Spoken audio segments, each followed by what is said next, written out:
Bonjour à toutes et à tous, ravi de vous retrouver dans cette nouvelle vidéo. En fait, c'est pas vraiment une nouvelle vidéo, c'est comme je vous l'ai dit dans la vidéo précédente, on a essayé de scinder cette vidéo en deux. D'abord les chroniques de Tom et de Mathias d'un côté, et puis enfin ici dans cette vidéo le débat et nos réactions sur le nouveau gouvernement qui a été nommé par Gabriel Attal cette semaine.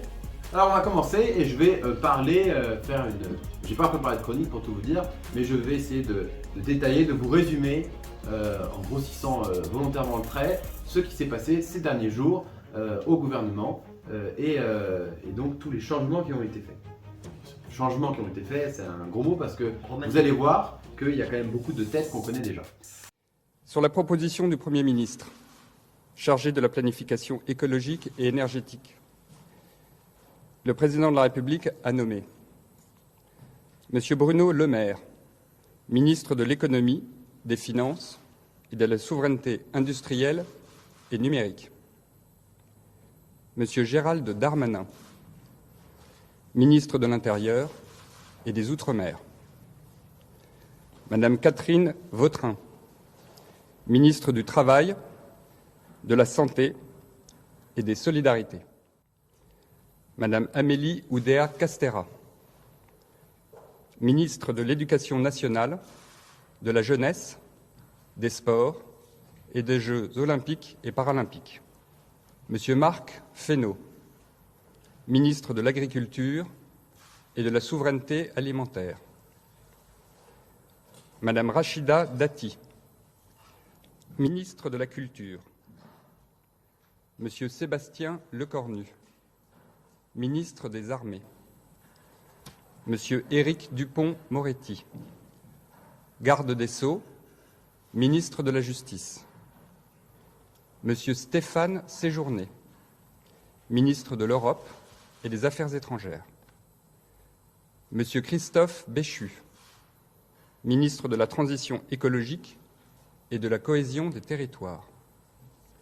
Madame Sylvie Retailleau, ministre de l'Enseignement supérieur et de la Recherche. Donc, je vais essayer de revenir un petit peu sur ce qui s'est passé, surtout l'actualité de chaque personne. Donc, vous avez dû suivre pendant les vacances, ou alors vous étiez peut-être trop occupé à faire la fête en famille, on vous le souhaite. Mais vous avez quand même dû suivre qu'il y avait quand même plusieurs débats sur justement le remplacement du Premier ministre et que les noms qui étaient donnés à l'époque c'était pas tellement Gabriel Attal. Gabriel Attal, les rumeurs elles sont assez récentes, hein, sa nomination la veille ou l'avant-veille.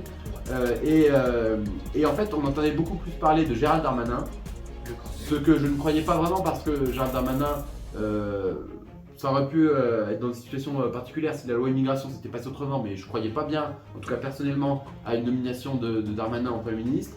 Ensuite, on avait Bruno Le Maire qui avait fait savoir qu'il se portait à la décision pour être Premier ministre aussi. Bon, apparemment, il n'a pas été choisi. Et puis aussi peut-être Christophe Béchu ou encore Stéphane Séjourné. Alors, il y avait plusieurs noms comme ça qui tournaient. Bon, alors, Gabriel Attal qui a été choisi.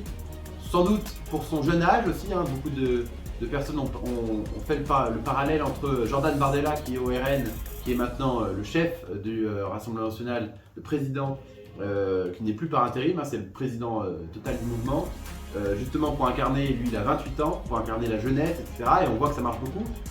Si vous avez vu un sondage du JDD qui recense les 50 meilleures personnalités préférées des Français, c'est la seule personne politique qui est dans le top 50 et même dans le top 30, hein, il est 30e, personnalité préférée des Français.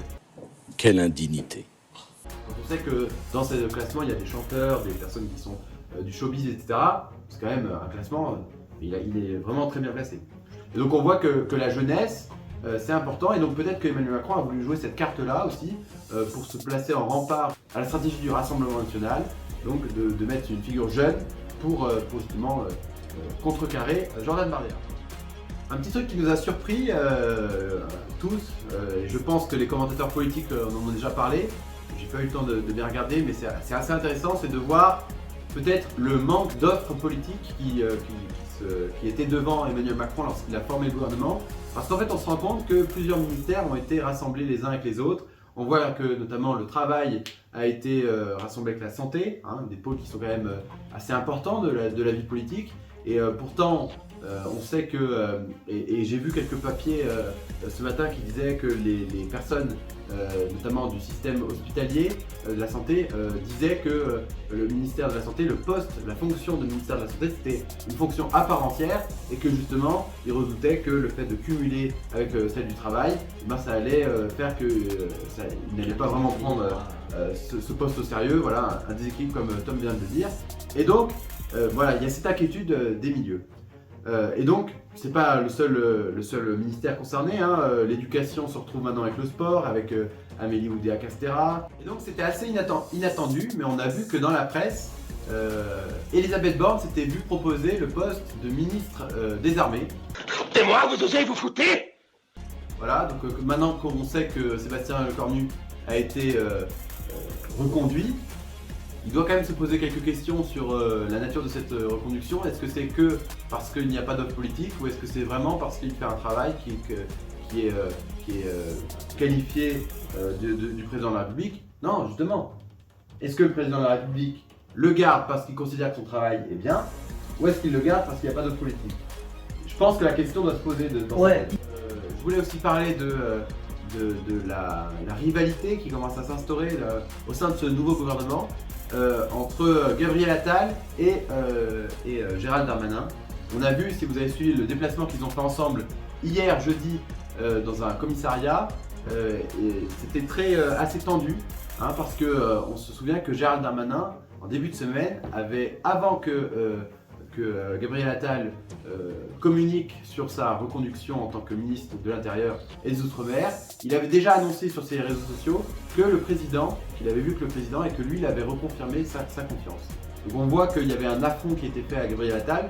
En tout cas, Gabriel Attal devra imposer son autorité à l'avenir et on voit qu'il y a une rivalité qui commence à se faire entre les deux. Un sujet qui est aussi intéressant là-dedans, c'est le fait que les macronistes ont réussi à faire venir une personne assez influente de la droite, des LR, Rachida Dati, qui a une position assez centriste dans le parti, qui se différencie assez de Éric Ciotti, qui conduit une politique assez à droite, c'est le cas de le dire, mais donc elle avait des singularités, mais elle a choisi de passer sur le banc macroniste. Et donc ça a fait beaucoup parler. Des personnes au sein des LR ont dit que c'était inadmissible parce que eux ils se voyaient dans l'opposition, que LR était toujours un parti d'opposition, qu'ils trouvaient cette posture un peu facile et puis surtout un petit peu opportuniste. Ce qu'on peut quand même tous voir, alors après on va en débattre, hein, on va passer au débat maintenant, mais ce qu'on peut tous essayer de voir, parce que si vous observez, et j'essaierai d'en mettre là, des extraits de ce que disait Rachida Dati il y a encore quelques mois, quelques années. En Marche, c'est quoi? C'est des traites de gauche, des traites de droite. Nous, on n'est pas, parce qu'on ne veut pas de participation au gouvernement. Vous savez, En Marche, à l'Assemblée nationale, ça va être des canards sans tête. À chaque fois, ils essayent de nous braquer avec des pistolets en plastique ou de grimper sur notre porte-bagages. Ils tentent ça avec le succès qu'on connaît. Vous savez comment ça se passe? Comment ça se finit, la droite chewing-gum? Collé sous la semelle des marcheurs. Et vous savez, quand vous avez un chewing-gum sous votre chaussure, vous avez qu'une envie, c'est de vous en débarrasser. Depuis 2017, Rachida Dati a enchaîné les punchlines contre Emmanuel Macron et son gouvernement en les accusant de copier la politique des Républicains. Tous ceux qui ont fait des alliances opportunistes avec La République En Marche, au municipal, ont perdu. L'alliance avec En Marche, c'est le baiser de la mort. Elle avait des mots très durs sur le macronisme, et maintenant elle a eu un poste, et donc elle décide de finalement sauter le pas et d'y aller. On commence à prendre l'habitude de ces professionnels de la politique, mais est-ce que c'est vraiment une fin en soi? Est-ce qu'on ne peut plus rêver de cette politique qui suit les convictions? Voilà, je lance les débats. Vous pouvez être libre de revenir sur votre analyse. Qu'est-ce que vous pensez de ce nouveau remaniement ministériel? Non, mais c'est n'importe quoi, parce que pour moi, un vrai remaniement qui supporte bien, c'est un remaniement où déjà on change de ministre. C'est également n'importe quoi parce que maintenant on fait des fusions de ministères. Avant, dans l'ancien gouvernement, on en crée de nouveaux. Maintenant, on les fusionne. Je pense que le souci il vient plus en profondeur, que déjà l'opposition s'est améliorée. Les Français, je pense, ont beaucoup fait évoluer leurs convictions politiques. On n'a plus, je trouve, que les personnalités politiques, elles ont plus la même figure, le même charisme qu'avant. Je repense souvent à un des ministères sous Hollande. Hollande, c'est un président un petit peu qu'on l'aime ou qu'on l'aime pas, qu'on le trouve un peu mou ou quoi que ce soit. On regardait son ministère, Non. il y avait Je pense que beaucoup de si on vient sur ce terrain-là de l'affaiblissement de la politique, un débat qu'on a déjà eu, il me semble, sur la chaîne, il faut remonter à il y a 40 ans. Vous voyez Michel Rocard, indépendamment de leurs idées et de leurs convictions politiques, j'entends, et de leur parti. Vous voyez le niveau d'un Michel Rocard, d'un Jacques Chirac, d'un François Mitterrand. Maintenant, vous comparez, ou même plus récemment, d'un Jospin, d'un Jospin, de Villepin qui nous a que- évité d'aller en guerre contre l'Irak. Donc, vous voyez le niveau de ces politiques-là, même encore Jean-Yves Le Drian, qui est encore assez influent au sein du ministère des Affaires étrangères. Aujourd'hui, déjà arraché des personnes. Voilà. Il y avait des personnalités charismatiques. Il y en a encore un petit peu aujourd'hui, mais c'est vrai que le niveau s'est affaissé. Et c'est vrai que si on vient sur l'analyse charismatique, non, on peut pas comparer à François Hollande. Déjà sur François Hollande, on n'avait plus de personnalités charismatiques comme il y avait avant. En tout cas, sur le niveau accordé. Oui. Après, faut voir le positionnement de chacun là. Ok, moi de ce que je vois depuis son premier mandat en 2017, il aime bien remanier le gouvernement. Certes, il remanie le gouvernement très bien. Ok, tu nous mets des nouveaux ministres. Les mecs déjà ils doivent faire du 60 heures par semaine, si ce n'est pas plus. Ils sont comme ça, ils vont devoir en faire 80 pour certains. Il n'y a pas tous les ministres qui ont un rôle de double ministre. Ok, c'est là, c'est posé, c'est annoncé, c'est figé. Ça va pouvoir bouger. Alors, est-ce que ça va bouger, on ne sait pas, mais voyons voir maintenant. Qu'est-ce qu'ils nous mettent en place? Ouais, il y a eu un nouveau gouvernement, ok, ok, très bien. Les Français qui peuvent crier au scandale, ok, voyons ce qu'ils nous mettent en place. Je pense que c'est pas tellement ça qui est intéressant, c'est Un minimum quand c'est de même, hein. voir la stratégie qu'il y a derrière. Ils nomment pas Gabriel Attal pour nommer Gabriel Attal. Non, Il y a la jeunesse, c'est ce que je il y veux a dire. le fait qu'il soit de gauche, et moi ce que je comprends pas bien, c'est qu'il nomme Gabriel Attal, mais le gouvernement penche assez à droite, hein, si on l'analyse. Il n'y a pas beaucoup de personnalités de gauche, que Gabriel Attal. Et je discutais tout à l'heure avec des amis qui sont socialistes et qui disaient ouais, Gabriel Attal c'est pas tellement un homme de gauche, bon, il est quand même issu du Parti Socialiste. Donc on en pense qu'on veut, mais il a peut-être évolué aussi Il est sur issu, certains... voilà, il est Parce issu, que il faut faire avancer C'est vrai les que idées. quand il était ministre de l'Éducation, il a fait une loi assez forte, assez courageuse d'ailleurs, qui a été saluée par l'opinion publique majoritairement, sur l'abaya, l'interdiction de l'abaya à l'école. Voilà, et on peut pas dire que ce soit. Voilà, mais en même temps, moi je disais, on peut dire que c'est sur la gauche, enfin, c'est républicain, bref, c'est un autre débat. Mais c'est intéressant justement de voir qu'est-ce qu'il y a derrière ce choix. Et qu'est-ce que vous en pensez? Moi, j'en ai parlé avec mon entreprise. Moi, je me pose toujours la question, et je regarde en 2027. En 2027, Attal il aura 38 ans, Macron pourra plus se présenter. Moi, je pense qu'il est en train de passer ses billes. On dit toujours qu'un Premier ministre, il se mange toutes les réformes pour se faire désigner, blablabla. C'est le rôle d'un président qui peut se... Ça c'est sûr que Attal, il vise plus haut que Matignon, mais pas pour 2027. Alors ça, tu peux déjà te... Ah non, c'était pas possible. Je pense. Bah il n'aurait pas été nommé Premier ministre. Un Premier ministre là, ça peut marcher si vous regardez. Emmanuel Macron, il était ministre de l'économie sous Hollande jusqu'en 2016. Il a quitté le gouvernement de Hollande en Avec 2016. un Un bilan critiquable, bon, toi tu es partisan, donc voilà, Oui, bon, on pourrait critiquer en tout cas. Bien. Mais bref, il a quitté son gouvernement en 2016. Il voulait plus être affilié à Hollande pour justement préparer sa candidature de 2017. Là, Gabriel Attal n'a pas du tout le même statut. Il n'est pas ministre, il est Premier ministre. Et donc en fait là, c'est mort pour 2027. Par contre, ce qui est sûr, c'est que c'est un jeune homme ambitieux. À 34 ans, il a encore toute sa vie devant lui. Et que bien sûr, le contraire semblerait étonnant. Il veut pas briguer que Matignon. Il veut forcément aller à l'Élysée un jour ou l'autre. Mais je pense que ce sera plutôt en 2032. Ou en 2037, mais plutôt en 2032. Parce que j'écoutais plusieurs journalistes, plusieurs chroniqueurs qui disaient que Gabriel Attal essaie de se créer un réseau au sein des sphères médiatiques, au sein des sphères des banques, des sphères économiques, etc. Il se crée un réseau. Et en fait, quand on commence à se créer un réseau tout simplement, on attend encore plus longtemps avant de passer à l'action véritablement. Et puis je pense que voilà, le fait d'être Premier ministre, ça va l'empêcher, mais voilà, rien ne l'empêche en 2032. Il va apprendre. Il va idées. apprendre. Voilà aussi, Premier ministre, il n'est pas président de la République, mais c'est le poste qui est juste en dessous, c'est le bras droit du président véritablement. Et donc je pense, c'est vrai, que je dois revoir mes propos, qu'il va avoir beaucoup à apprendre. Les mesures, je pense que c'est quelqu'un qui va pas prendre énormément de risques. Après, ça c'est la question, est-ce qu'on nomme un Premier ministre pour qu'il s'améliore? En fait, c'est là que je pense c'est là où on peut débattre. on a un dévoiement de la politique aujourd'hui, parce qu'en fait, d'après ce que tu dis, je critique pas du tout ce que tu dis, je vais le critiquer, mais je veux dire, c'est vraiment une opinion qu'ont les gens. Mais est-ce qu'on fait de la politique pour s'améliorer? Ou est-ce qu'on fait de la politique pour être à un niveau d'excellence qu'on attend et qu'on veut pas d'amélioration? Là, on parle pas d'un poste d'entreprise, on parle pas d'un petit stagiaire qui est en train de embaucher dans une grande entreprise et qui se dit « Oh, il va s'améliorer au fur et à mesure et puis il deviendra peut-être directeur de la boîte dans 10 ans. » Là, il est déjà directeur de la boîte. Et en fait, là, il faut qu'il agisse.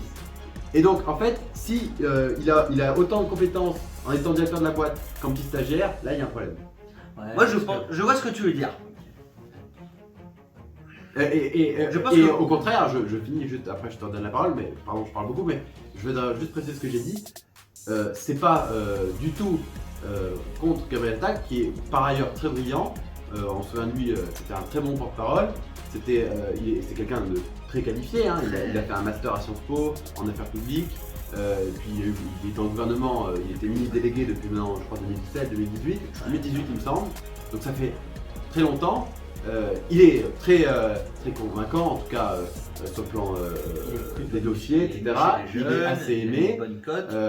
Mais voilà, je pose la question, est-ce que finalement, avec l'âge, ne vient-il pas l'expérience? Je réponds d'un point de vue gestion. Avec l'âge, on gagne toujours de l'expérience si on se donne les moyens, si on travaille bien, ceci, cela. Mais oui, avec l'âge, on acquiert de l'expérience. Ça, on en est sûr et certain, c'est prouvé. Moi, je pense que il est au gouvernement depuis maintenant 6 ans, il a gravi les échelons. Je pense pas que Macron, il l'ait choisi par hasard. Ah non, un Premier ministre, même quand il arrive en tant que Premier ministre, c'est comme tu dis le patron de la boîte. Au-dessus, on va dire que Macron c'est un associé, un des associés. Et Attal c'est le patron de la boîte. Alors on nuancerait parce que c'est plutôt l'inverse. C'est plutôt Macron qui est au-dessus et on voit que c'est lui qui dirige. Et finalement il a un pantin, pardon ça fait un peu vulgaire comme ça, mais un gérant. Comme ça on comprend mieux, il y a un pantin qui est Gabriel Attal.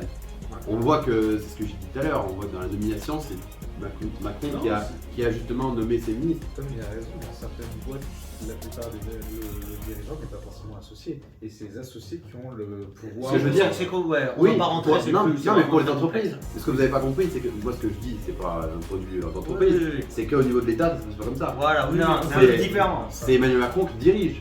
Qu'on soit bien clair sur ça, c'est lui qui dit la politique générale, et le Premier ministre, et c'était déjà le cas sous Elisabeth Borne, le Premier ministre est là pour exécuter la volonté du président. Ou pas forcément s'il y a cohabitation, voilà. On n'est pas dans la configuration. On est plus sous une forme de gérance. Je pense que déjà que sous le mandat Macron, c'était compliqué pour certains ministres de gérer certains ministères. Je rejoins notamment les agents de la fonction publique qui disaient que c'était une vraie galère, notamment à l'éducation nationale, la santé et plein d'autres secteurs. Alors là, la fusion des ministères, mais ça va être une bah, surtout la santé et le travail. C'est vrai que là, ça va et pas que l'éducation nationale. C'est vrai que fusionner la santé et le travail, moi je pense que si on réfléchit plus longtemps que ça, c'est pas non plus incompatible, mais le donner à une seule personne, je pense que derrière il y aura beaucoup de conseillers, il y aura beaucoup de monde et que ce ministre il va avoir une bonne charge émotionnelle à Puis même en termes traiter. Moi j'imagine en termes de travail, il faut savoir que les ministres ont un logement de fonction. Donc dans quel logement ils vont, dans quel ministère. Attends, non. Surtout sur ce ministre-là, je pense, là, dans les sujets, nous, je vais pas peut-être tous les articles, ça a énormément de débat, parce que ces deux sujets-là, d'un point de vue après, ce qu'il faut voir, c'est qu'est-ce qui va se passer après pour les entreprises, qu'est-ce qu'elles vont pouvoir mettre en place quand tu entends des fois dans certaines entreprises que tu as l'impression que c'est du travail qui passe avant la santé dans énormément en boîte.